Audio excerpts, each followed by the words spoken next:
자폐 스펙트럼 장애를 치료하는 방법 중 하나인 ABA 치료법에 대해 알아보겠습니다. ABA 치료법이란 ABA 또는 응용 행동 분석은 자폐 스펙트럼 장애 치료에 널리 사용되는 접근법입니다. ABA 치료는 행동을 이해하고 개선하는 데 중점을 둡니다. 이를 통해 아이들이 의사소통, 사회성, 학습 및 일상생활 기술을 향상시킬 수 있도록 합니다. ABA 치료의 핵심은 긍정적 강화를 사용해 원하는 행동을 촉진하는 것입니다. 아이가 특정 행동을 할 때마다 칭찬, 보상 등을 제공해 그 행동을 반복하도록 유도합니다. 반대로 바람직하지 않은 행동은 무시하거나 대체 행동을 가르치는 방식으로 다룹니다. ABA 치료 과정. 치료는 보통 다음과 같은 단계로 진행됩니다. 평가. 초기 평가를 통해 아이의 현재 능력과 필요한 영역을 파악합니다. 목표 설정. 구체적이고 측정 가능한 목표를 설정합니다. 개입 계획. 목표를 달성하기 위한 구체적인 전략과 활동을 계획합니다. 모니터링. 아이의 진행 상황을 지속적으로 모니터링하고 필요한 경우 계획을 수정합니다. ABA 치료는 개인 맞춤형으로 설계되며 일반적으로 교육 환경, 가정, 지역사회 등 다양한 설정에서 시행될 수 있습니다. 치료 세션은 1대1로 진행되며 때로는 그룹 세션도 포함될 수 있습니다. ABA 치료는 긴 시간과 노력이 필요하지만 많은 아이들에게 긍정적인 변화가 생깁니다. 긍정적 행동 강화의 사례. 긍정적 행동 강화는 원하는 행동이 발생할 때마다 즉각적으로 보상이나 칭찬을 통해 그 행동이 반복될 가능성을 높이는 방법입니다.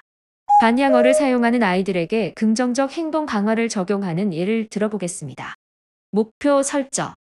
먼저 아이가 스스로 적절한 단어나 문장을 사용하는 것을 목표로 설정합니다. 적절한 모델링. 아이에게 간단한 질문을 합니다. 예를 들어, 이름이 뭐야? 라고 물어봅니다. 반향어 반응. 아이가 질문을 반향어로 반복할 수 있습니다. 이때 아이가 이름이 뭐야? 라고 되풀이할 수 있습니다. 올바른 반응 유도. 이 상황에서 치료사는 내 이름은 홍길동입니다. 라고 모델링합니다. 그리고 아이가 올바른 문장을 따라 말할 수 있도록 유도합니다. 긍정적 강화. 아이가 내 이름은 홍길동입니다. 라고 정확하게 말했을 때 즉시 칭찬하거나 보상을 줍니다. 예를 들어, 그렇지, 참 잘했다. 너의 이름은 홍길동이야. 라고 말하며 미소를 짓거나 아이가 좋아하는 스티커, 작은 간식 등을 줄 수 있습니다. 반복과 일반화. 이러한 과정을 여러 상황에서 반복하며 다양한 질문에 대해 아이가 적절한 반응을 할 수 있도록 연습합니다. 예를 들어, 몇 살이야? 어떤 장난감이 제일 좋아? 등의 질문에 대해 적절한 답변을 할 때마다 긍정적 강화를 줍니다. 즉, 긍정적 강화를 통해 아이는 올바른 의사소통 방법을 사용했을 때 보상을 받는다는 것을 배우게 되며 점차 반향어 사용이 줄어들고 스스로 적절한 언어를 사용하는 빈도가 늘어나게 됩니다. 중요한 것은 일관성 있게 긍정적 강화를 제공하고 아이가 성공했을 때 즉각적으로 반응하는 것입니다. 청각 방어는 특정 소리나 소음에 대해 과도하게 민감하게 반응하는 것을 말합니다. 이런 경우 ABA 치료를 통해 긍정적 행동 강화를 사용하여 아이가 소리에 대한 두려움을 줄이고 적절하게 반응하도록 도울 수 있습니다. 평가. 먼저 아이의 청각 방어 수준을 평가합니다. 어떤 소리에 민감한지, 소리에 대해 어떤 반응을 보이는지 관찰합니다. 점진적 노출 계획. 민감한 소리에 점진적으로 노출시킬 계획을 세웁니다. 처음에는 아주 낮은 소리부터 시작해서 점차 소리의 강도를 높이는 방법을 사용합니다. 긍정적 행동 강화 적용. 아이가 아주 낮은 강도의 소리에 노출될 때 아이가 그 소리에 대해 두려움 없이 듣는 긍정적인 반응을 보이면 즉시 칭찬하거나 보상을 줍니다. 예를 들어, 아이가 짧은 시간 동안 조용히 앉아 소리를 들을 수 있다면 와, 참 잘했어요. 소리를 이렇게 잘 듣네라고 칭찬하고 아이가 좋아하는 스티커나 간식을 줄 수 있습니다. 시간이 지나면서 소리의 강도를 조금씩 높입니다.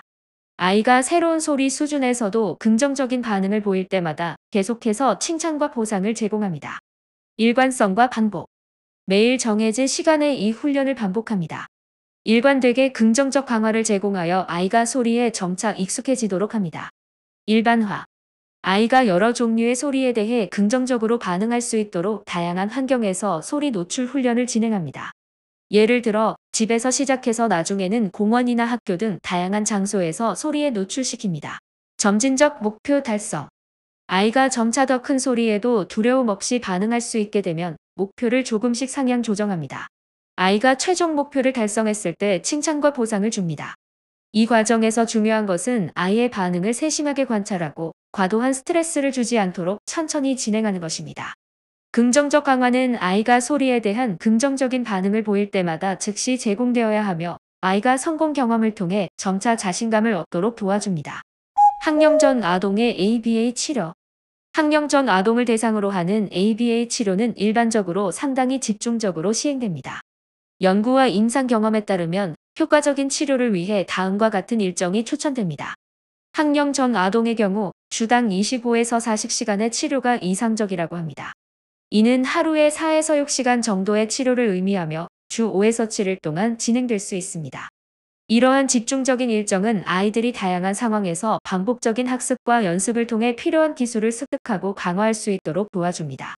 그러나 각 아이의 필요와 능력에 따라 세션의 길이와 빈도는 조정될 수 있습니다. 집중적인 ABA 치료는 아이의 발달에 중요한 영향을 미칠 수 있으며 초기 개입이 특히 효과적일 수 있습니다. 이러한 접근 방식은 아이가 학교에 들어가기 전에 중요한 사회적, 언어적, 자기관리 기술을 습득하는 데 도움이 됩니다. 학령기 아동의 ABA 치료. 학교에 다니는 학령기 아동의 경우 ABA 치료는 학교 일정과 병행할 수 있도록 조정되어야 합니다. 일반적으로 다음과 같은 권장사항이 있습니다. 학령기 아동은 주당 10에서 25시간의 ABA 치료를 받는 것이 추천됩니다. 이는 학교에서 보내는 시간을 고려한 것입니다. 치료는 방과 후 주말 또는 방학 기간에 집중적으로 진행될 수 있습니다. 예를 들어 주중에는 하루에 2에서 3시간씩, 주말에는 더 긴 세션을 포함하여 치료를 진행할 수 있습니다. 각 아동의 필요와 목표에 따라 세션의 빈도와 길이는 조정될 수 있습니다. 일부 아동은 특정 기술을 집중적으로 연습하기 위해 더 많은 시간을 필요로 할 수 있습니다. 학교에서의 ABA 치료는 교사, 특수교육 교사 및 기타 전문가들과 협력하여 이루어질 수 있습니다. 이를 통해 아동이 학교 환경에서도 배운 기술을 적용하고 연습할 수 있도록 지원합니다. ABA 치료는 일관성과 반복이 중요하므로 가능한 한 규칙적이고 지속적으로 치료를 제공하는 것이 좋습니다. 이를 통해 아동이 학교 생활과 치료를 균형 있게 병행하며 사회적, 학업적, 행동적 목표를 달성할 수 있도록 도울 수 있습니다. 역사적 고찰.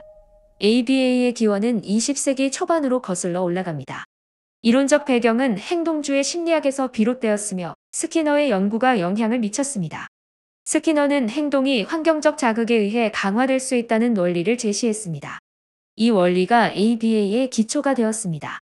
ABA 치료는 1960년대에 심리학자 올레 아이바 로바스에 의해 개발되어 사용되기 시작했습니다. 로바스는 노르웨이 출신의 심리학자이자 미국 UCLA 대학의 교수로 자폐 스펙트럼 장애 치료에서 응용 행동 분석의 창시자로 알려져 있습니다.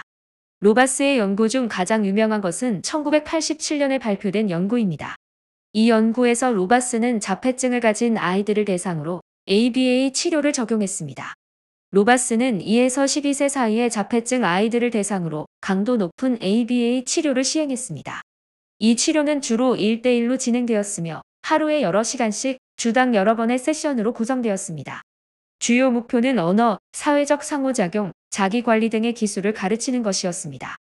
연구 결과 ABA 치료를 받은 아이들 중 약 절반은 일반 학급에서 성공적으로 교육을 받을 수 있을 만큼 발전을 이루었습니다. 그들은 언어 능력, 지적 기능, 사회적 상호작용에서 향상을 보였습니다. 반면 ABA 치료를 받지 않은 대조군의 아이들은 상대적으로 적은 발전을 보였습니다. 이 연구는 ABA 치료의 효과를 입증하는 중요한 사례로 남아있으며 로바스의 연구는 자폐증 치료 방법에 대한 새로운 기준을 세우는 데 역할을 했습니다. 이로 인해 ABA는 자폐증을 가진 아이들을 위한 표준 치료 중 하나로 자리 잡게 되었습니다. 상반된 연구 결과와 비판적 견해. 그러나 이후 많은 연구자들이 로바스의 연구 결과에 대해 비판적 시각을 제시했습니다. 이들은 로바스의 연구 방법론, 데이터 해석, 윤리적 측면 등에 대해 의문을 제기하며 ABA 치료의 효과에 대한 다양한 관점을 제시했습니다. 특히 연구 방법론에 대한 비판은 작은 표본 크기 및 무작위 배정의 결여를 지적합니다. 일부 연구는 초기에는 ABA 치료가 효과적일 수 있지만 장기적으로는 그 효과가 지속되지 않을 수 있다고 주장합니다. 특히 치료가 중단된 후 아이들의 행동이 다시 원래 상태로 돌아갈 수 있다는 점이 지적되었습니다. 그리고 ABA 치료의 효과가 실제로 치료 자체로 인한 것인지 아니면 아이들의 자연스러운 발달 과정의 일부인지를 명확히 구분하지 못했다는 것입니다. 윤리적 문제로 로바스의 연구와 일부 ABA 프로그램이 아이들의 행동을 지나치게 통제하고 강제한다고 비판받고 있습니다. 이러한 접근 방식은 아이들의 자율성과 개성을 억압할 수 있다는 우려가 있습니다. 집중적인 치료 세션은 아이들에게 상당한 스트레스와 불편감을 줄 수 있습니다. 일부 부모와 전문가들은 이러한 접근 방식이 아이들의 정서적 안녕을 해칠 수 있다고 주장합니다. 이는 ABA 치료가 모든 자폐증 아동에게 일률적으로 적용될 수 없음을 시사하며 각 아동의 개별적인 필요와 특성을 반영한 맞춤형 접근이 필요함을 강조합니다. 다양한 연구 결과와 비판적 견해를 바탕으로 균형 잡힌 시각으로 ABA 치료를 이해하고 최적의 치료 방법을 모색해야 할 것입니다. 대체 치료법. 대체 치료법이 제안되었습니다. PRT는 자폐 스펙트럼 장애를 가진 아이들의 주요 발달 영역을 개선하기 위한 치료 방법입니다. 이 방법은 부모와 치료사가 일상적인 상황에서 아이와 상호작용하며 중요한 발달 기술을 촉진하는 것을 목표로 합니다. PRT는 닥터 로버트 L. 코겔과 닥터 린컨 코겔에 의해 1970년대 후반에서 1980년대 초반에 걸쳐 개발된 자폐 스펙트럼 장애 치료 기법입니다. 이들은 자폐 아동의 발달을 촉진하기 위한 핵심 기술을 식별하고 이를 기반으로 자연스럽고 동기 중심적인 접근 방식을 고안해냈습니다. PRT는 이후 지속적으로 발전해왔으며 세계적으로 인정받는 치료 기법으로 자리 잡았습니다. DIR, 폴로어 타임은 자폐 스펙트럼 장애를 가진 아동의 발달을 촉진하기 위한 치료 방법으로 감정적 관계와 발달적 상호작용에 중점을 둡니다. 스탠리 그린스팬과 세레나 위더가 개발한 이 접근법은 아동의 정서적 발달 단계에 따라 맞춤형 개입을 제공합니다. DIR, 폴로어 타임은 자폐 스펙트럼 장애를 가진 아동의 자연스러운 발달을 촉진하는 효과적인 치료 방법입니다. 이들 방법은 구조화된 치료 세션보다는 아동의 자발적 참여와 동기를 중시하며 사회적 상호작용을 통해 학습을 유도합니다. 다양한 연구와 임상 경험을 통해 그 효과가 입증되었으며 각 아동의 개별적인 필요와 특성을 반영한 맞춤형 접근이 중요합니다. 감사합니다. 임신영이었습니다.